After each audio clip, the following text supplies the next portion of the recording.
Bonjour à tous et loué soit Jésus-Christ. Aujourd'hui, en ce beau mois de Marie, nous parlons de la pureté de la Vierge Marie, Mère de Dieu. La pureté, c'est une vertu qui va avec la beauté, l'innocence et la chasteté. Ce sont des choses qui nous manquent beaucoup aujourd'hui.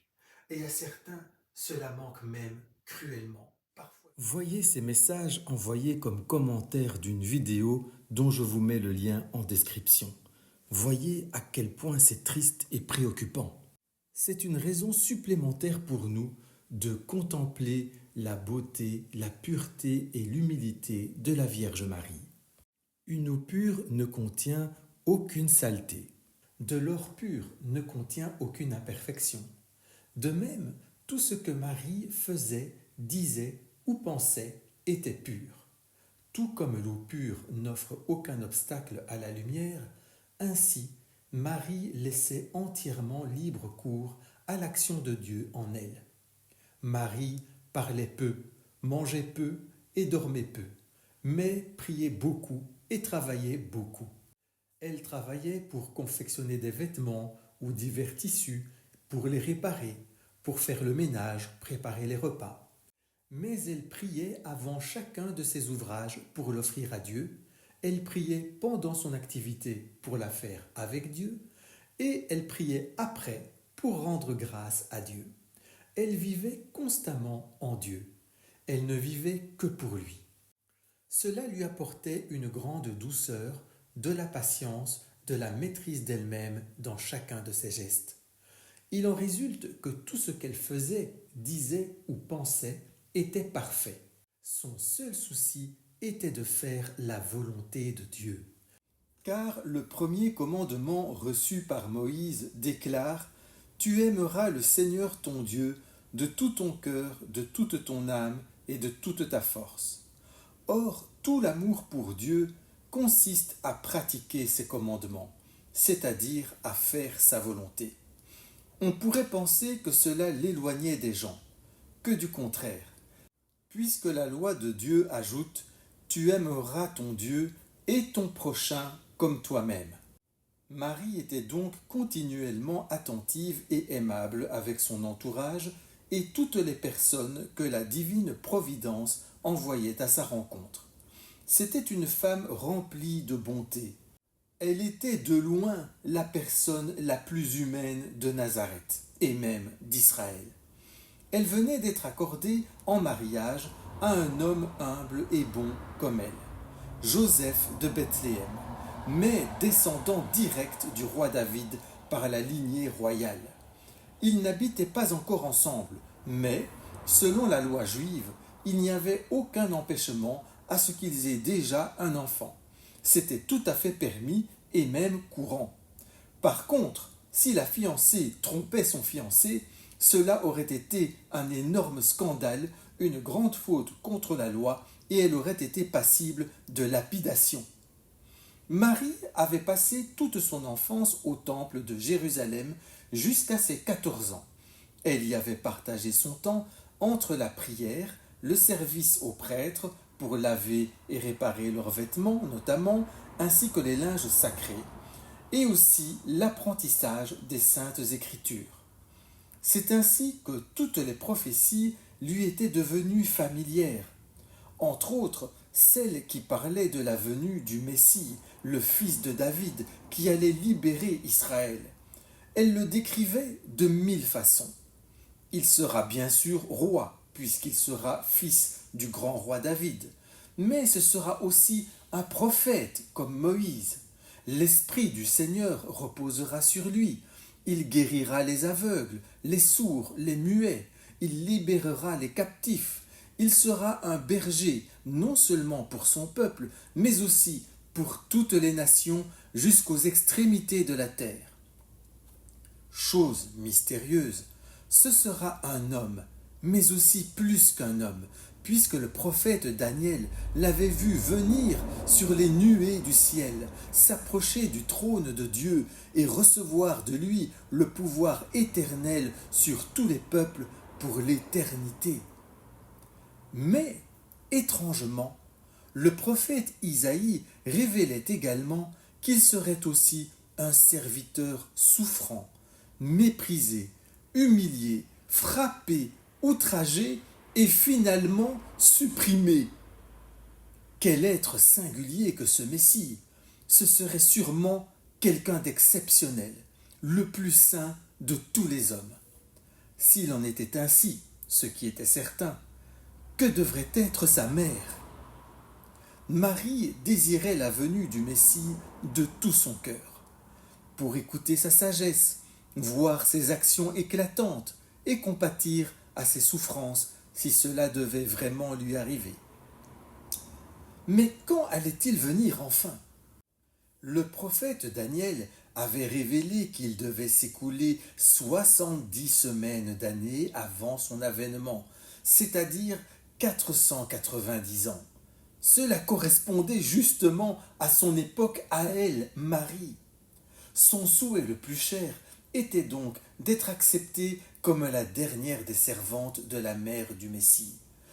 Il y a certaines stars mondiales qui restent humbles et bienveillantes malgré leur notoriété. On les interroge. Comment faites-vous pour rester vous-même malgré votre célébrité? Elles répondent très souvent: je n'oublie pas d'où je viens. Marie, elle, était consciente de quelque chose de bien plus radical. Une chose à laquelle nous ferions bien de penser souvent. Nous venons du néant. Par nous-mêmes, nous ne sommes rien, et nous ne sommes capables de rien de bon, ni de rien tout court. Certes, nous avons bien quelques qualités ou quelques dons, mais justement, ces dons, qui nous les a donnés? C'est Dieu qui nous a appelés à l'existence. S'il ne l'avait fait, nous ne serions toujours rien. S'il nous arrive de vouloir mépriser quelqu'un de faible, de maladroit, ou qui a raté sa vie pour diverses raisons, pensons à cela comme Marie et tous les saints. Je viens du néant, comme cette personne. Et après notre mort, quand ceux qui nous ont connus auront disparu, plus personne ne se souviendra de nous. Nous venons du néant et nous retournerons au néant. Mais là encore, c'est Dieu qui nous délivrera de la mort, pour le bonheur éternel ou pour la damnation éternelle. Et Marie était très consciente que sans le soutien de Dieu, elle se serait très rapidement rendue digne de l'enfer. C'était la personne la plus humble de la terre. C'est pourquoi elle remerciait Dieu sans cesse de la garder du mauvais. Et elle suppliait le bon Dieu dans ses prières, si tel était son bon plaisir, de daigner la mettre au service de la mère du Messie pour l'aider dans ses tâches les plus ingrates. Ses prières étaient remplies de désirs enflammés, de jour comme de nuit. Et c'est dans cet état d'esprit et dans cette prière que l'ange Gabriel la trouva lorsqu'il vint, envoyé par Dieu, de nuit, chez elle, à Nazareth, chez ses parents naturellement. L'Église appelle cet événement l'Annonciation à Marie. Dans toute la Bible, chaque fois qu'une personne est visitée par un ange, elle est remplie de crainte, et l'ange doit la rassurer. Pas Marie. Il semble que les apparitions d'anges lui étaient familières. C'est pourquoi il est écrit « L'ange entra chez elle et lui dit ». Voilà, il n'y a pas la peine de la rassurer, on entre directement dans le vif du sujet. Mais voici que Gabriel commence en disant ceci.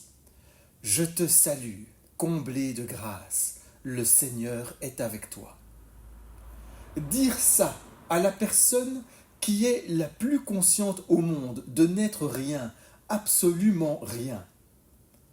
Marie est bouleversée, car cette salutation exceptionnelle est comme une vague impétueuse qui se jette sur la falaise de son humilité. Personne dans toute l'histoire d'Israël n'a jamais été appelé ainsi, comblé de grâce. Qu'est-ce que cela veut dire? C'est alors que l'ange la rassure. Ne crains pas, Marie, car tu as trouvé grâce auprès de Dieu. Voici que tu vas concevoir et enfanter un fils. Et ensuite, l'ange lui révèle tous les traits principaux du Messie que Marie connaissait déjà. Il sera grand, il sera fils du roi David, et Dieu lui donnera son trône. N'importe quel fiancé en Israël et même au monde aurait accepté de suite en se disant « Je suis fiancé à l'un des descendants du roi David, donc notre premier enfant sera un garçon, tout simplement, et c'est lui qui restaurera la royauté dans mon pays. » Mais pas Marie. Malgré l'importance de l'événement, qui est l'arrivée du grand roi Messie, libérateur attendu par tout un peuple depuis des siècles, et malgré l'honneur immense qui lui est fait, passer de dernière des servantes de la mère du Messie à mère du Messie, mère du futur roi d'Israël, malgré tout cela, Marie ose poser cette question. Comment cela se fera-t-il puisque je ne connais pas d'homme? Nous voyons ici qu'à tout ce que nous venons de contempler, Marie place quelque chose au-dessus. Lui au-dessus. Et cette chose, c'est sa chasteté, sa virginité. Oui, le Messie arrive enfin. Lui, il sera bien le fils du grand roi David. Et oui encore, Marie est fiancée au dernier descendant royal de David.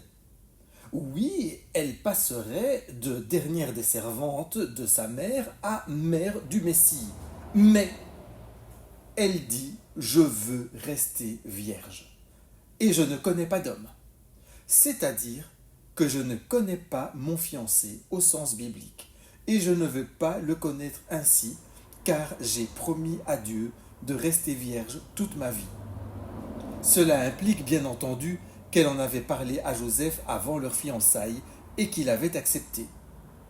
Sa manière de poser sa question montrait qu'elle voulait bien devenir la maman du Messie, mais sans perdre sa virginité. Qu'est-ce que l'ange avait à lui proposer?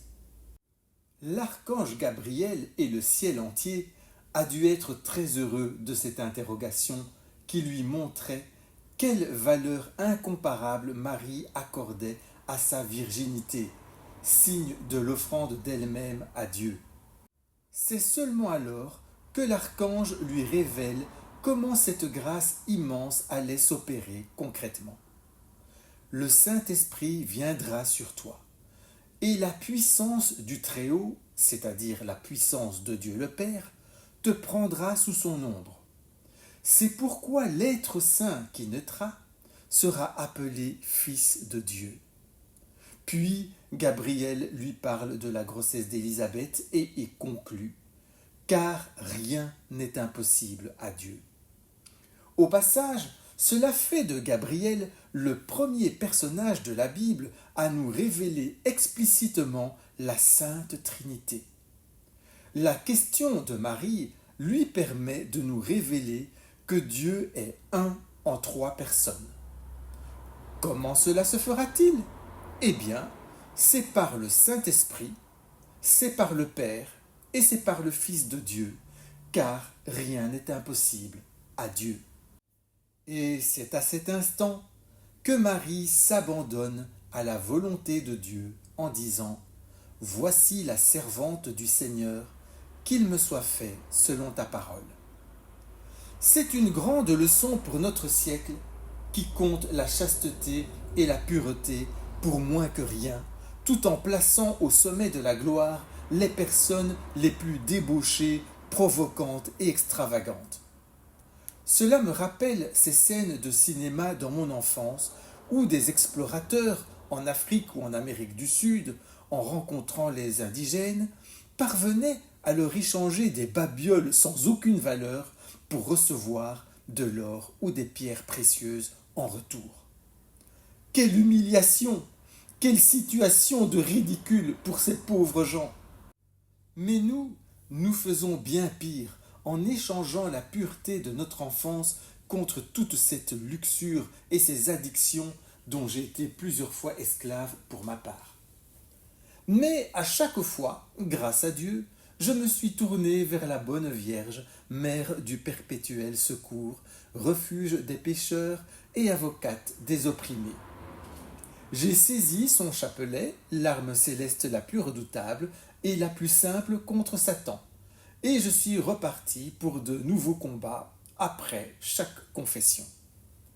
Maintenant que nous avons contemplé ensemble la pureté de la Vierge Immaculée, Mère de Dieu, je vous parlerai dans la prochaine vidéo des moyens concrets pour vaincre l'addiction à la pornographie et à la masturbation.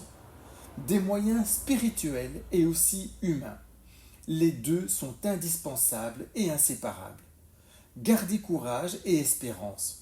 Jésus a vaincu le monde et il nous a donné sa mère. Que le bon Dieu vous bénisse et vous garde.